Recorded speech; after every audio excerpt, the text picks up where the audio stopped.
आप सब कैसे हो? आशा करती हूँ आप सब अच्छे हो, मस्त हो, लाइफ को अच्छे से एंजॉय कर रहे हो। आज की मेरी स्टोरी है हम पर हक हैं। अगर आपको मेरी स्टोरी अच्छी लगे तो इस लाइक करें, शेयर करें एंड कमेंट कर कर जरूर बताएं कि आपको स्टोरी कैसी लग रही है। जैसे भी आपको लग रही है तो प्लीज़ रिक्वेस्ट है आप कमेंट करें। हेलो फ्रेंड्स, फिर से हम अपनी स्टोरी को कंटिन्यू रखते हैं। हम पर हक है।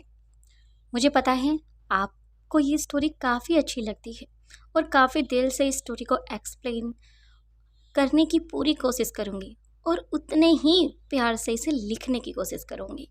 बस आपका प्यार बना रहे जैसे पहले था, इसलिए ज़्यादा से शेयर करें, लाइक करें एंड कमेंट करें, क्योंकि आपके प्यार की फिर से मुझे एक बार फिर ज़रूरत है।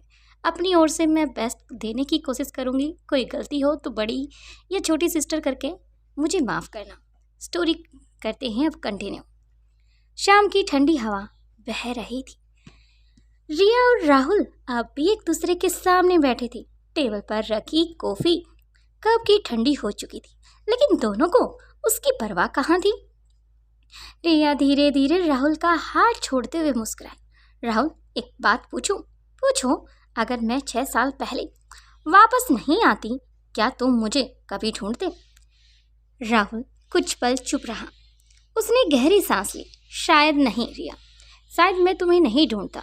पता नहीं क्यों, तुम्हारे बच्चे और मेरे बच्चे, हम दोनों के बच्चे उस एक रात में सब कुछ बदल दिया था।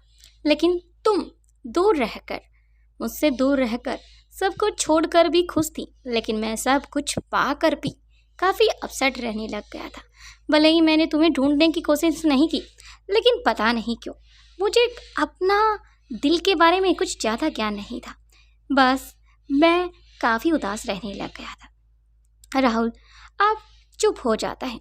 उसने गहरी सांस ली। शायद तुम्हारा दोबारा मेरी लाइफ में आना मेरे लिए काफ़ी अच्छा और बेहतर होने वाला है।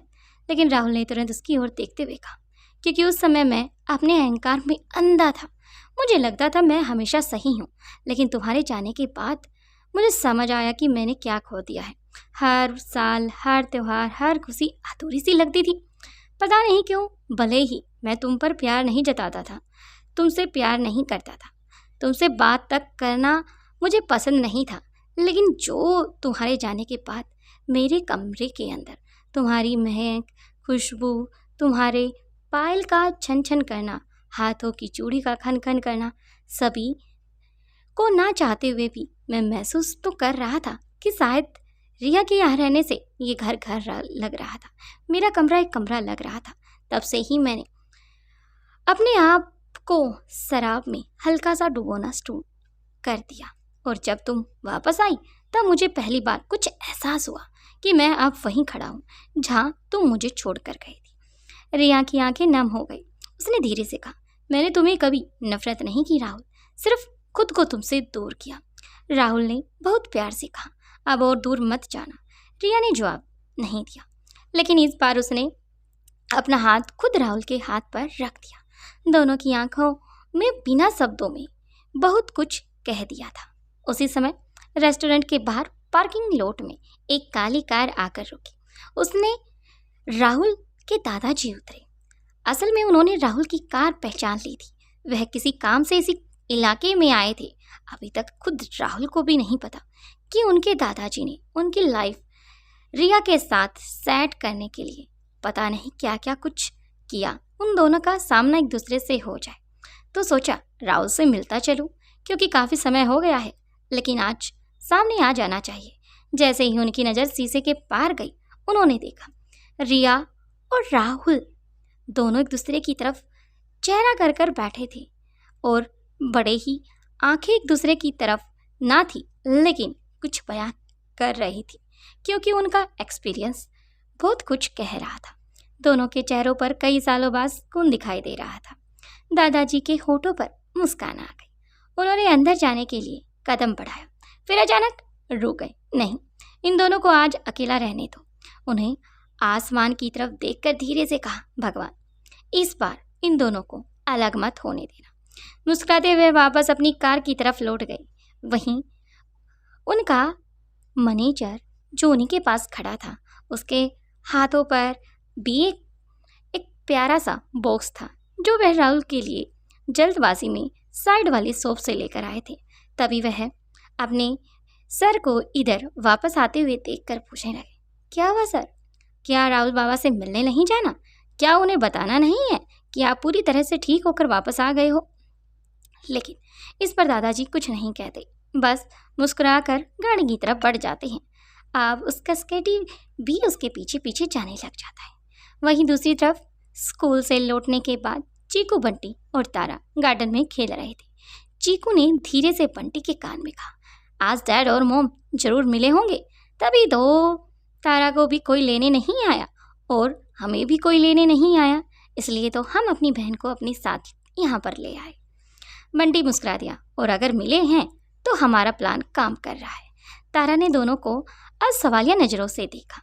बंटी तुरंत बदलते हुए बोला, तारा चलो पकड़म पकड़ाई खेलते हैं। तारा हंसते हुए उनके पीछे भागने लगी। तीनों बच्चों की हंसी पूरे गार्डन में गूंज उठी थी, क्योंकि रिया शर्मा का घर जहाँ पर था पास में ही एक छोटा सा पार्क था जहाँ पर तीनों बच्चे अक्सर खेलने लग जाते थे। उधर रिया और राहुल रेस्टोरेंट से बाहर निकले। रात धीरे धीरे होना स्टार्ट हो चुकी थी। पार्किंग में पहुंचकर राहुल ने कार का दरवाज़ा खोला। रिया बैठने लगी, फिर अचानक रुक गई। राहुल? रिया ने मुस्कुराकर कहा, आज पहली बार लगा कि तुम सच में मेरी बातें भी सुनते हो। राहुल मुस्कुरा दिया, और मुझे पहली बार समझ आया कि तुम्हारी खामोशी भी बहुत कुछ कह देती है रिया। दोनों एक दूसरे को देखते रहे। फिर राहुल ने कहा, चलो तुम्हें घर छोड़ देता हूँ। रिया ने बिना किसी बहस के हल्के से सिर हिला दिया। पहले अगर राहुल ऐसा कहता तो रिया मना कर देती, लेकिन आज उसने इनकार नहीं किया, क्योंकि राहुल की आंखों में उसके लिए प्यार साफ दिखाई दे रहा था। और अब राहुल को पता भी चल चुका था चीकू बंटी उसके बच्चे हैं। यहाँ तक कि अभी तक उसे इस बारे में बिल्कुल भी मालूम नहीं है कि तारा उन दोनों की ही बेटी है। उसने कार को स्टार्ट किया और दोनों एक नई उम्मीद के साथ घर की तरफ लौट चले। वहीं धीरे धीरे करके गाड़ी चलना स्टार्ट हो जाती है और राहुल हल्के हल्के मंद आवाज़ के साथ प्यार भरे गाने अपने कार में स्टार्ट कर देता है। धीरे धीरे म्यूज़िक बजना स्टार्ट हो जाता है। दिल मिले एक दूजे के लिए। इस पर बार बार राहुल गाड़ी चलाते हुए रिया की तरफ देख रहा था, मानो कहना चाहता हो, ये मेरा दिल है और तुम्हारे लिए ही धड़कता है और तुम्हारे लिए ही ये सब हो रहा है। क्योंकि रिया जब से उसकी लाइफ में आई थी तब से राहुल की लाइफ पूरी तरह से बदल चुकी थी। वह तान्या के साथ रहता जरूर था, लेकिन उसे ऐसा फील कभी नहीं हुआ। वह अक्सर उसके करीब आने की कोशिश करती थी, लेकिन सबसे अच्छी बात यह थी कि राहुल कभी भी तान्या के इतने करीब नहीं गया जितना अक्सर लोग चले जाते हैं। वह हमेशा उसे दूरी बनाकर रखता था। भले ही तान्या उसे किस करने की कोशिश करती, कर भी देती जब उसका ध्यान नहीं होता, लेकिन तभी वह अपने आप से दूर उसे फेंक देता, क्योंकि उसे पसंद नहीं था। उसने कहा था, तब तक हमारी शादी नहीं होती तब तक मैं तुम्हारे साथ रिलेशन में रह सकता हूँ, लेकिन वो सब नहीं कर सकता। अब इसलिए ही तान्या अपने आप को कोस रही थी कि इतने सालों के बाद भी वह राहुल को अपना बना नहीं पाई। अगर एक बार वह उसके करीब आ जाता तो शायद राहुल उससे दूर नहीं हो सकता था। कोई नया षड्यंत्र जरूर रच लेती। उधर रिया को वह उसके घर पर छोड़ आता है, साथ में तारा को भी अपने साथ वापस लेकर घर पहुंच जाता है। अब सभी सो चुके थे, रात गहरी हो चुकी थी, लेकिन दो दिल अब एक दूसरे के लिए तड़प रहे थे। वो शांत हो चुके थे। उन्हें एक दूसरे का आसपास होना महसूस होना स्टार्ट हो गया था। नेक्स्ट डे सुबह की सुनहरी धूप पूरे शहर में फैल चुकी थी। राहुल मेहरा अपनी कार में ऑफिस पहुंचा। आज कई दिनों बाद उसके चेहरे पर हल्की सी मुस्कान थी। सिक्योरिटी गार्ड ने की, लेकिन स्टाफ तक हर कोई ये बदलाव महसूस कर रहा था। जो अक्सर खड़ूस राहुल मेहरा था, आज वह काफ़ी स्टाइलिश भी लग रहा था, क्योंकि वह हमेशा 3 पीस सूट पहनकर आता था, लेकिन आज वह 3 पीस ना पहनकर black formal pant and white shirt के साथ हल्की सी टाई को कैरी किया हुआ था। आज काफ़ी अलग लग रहा था। साथ में किरण उसके साथ चल रही थी। राहुल का कोट उसके हाथों में था। किरण ने भी जैसे राहुल को देखा था वह भी हैरान हो गई थी। Good morning sir. Very very good morning Kiran. Rahul का जवाब पहले से बिल्कुल अलग था। किरण मन ही मन मुस्कुरा उठी। लगता है वजह वही है, रिया शर्मा। लेकिन उसने कुछ नहीं कहा। उधर रिया शर्मा अपने सफ़ेद नर्स की यूनिफॉर्म पहनकर लैब के कॉरिडोर में गुजर रही थी। हाथ में छोटी सी फाइल थी, चेहरे पर सादगी, व्यवहार बिल्कुल एक सामान्य कर्मचारी जैसा। जो भी उसे देखता वही समझ रहा था कि लैब की एक जूनियर स्टाफ है। लेकिन सभी जानते थे कि इनका ओहदा यहाँ पर क्या है। इस पूरी लैब की भाग दौड़ देख रेख सभी रिया शर्मा के अंडर है। यहाँ तक कि जिन मेडिसिन पर वो काम कर रहे हैं वो भी रिया शर्मा द्वारा फॉर्मूला तैयार किया गया है, जिस पर वह बारीकी से काम करा रही है। लेकिन उसी लैब के सबसे अंदर बने रिसर्च सेक्शन में, जहाँ बहुत कम लोगों को जाने की अनुमति थी, रिया देर रात तक अपने आयुर्वेदा रिसर्च पर काम कर रही थी। उसकी बनाई हुई फॉर्मुलेशन पर अभी सिर्फ कुछ चुनिंदा वरिष्ठ वैज्ञानिकों को ही भरोसा था। रिया की यही शर्त थी, जब तक मेरा मिशन पूरा नहीं होगा मेरी असली पहचान किसी को नहीं पता चलनी चाहिए।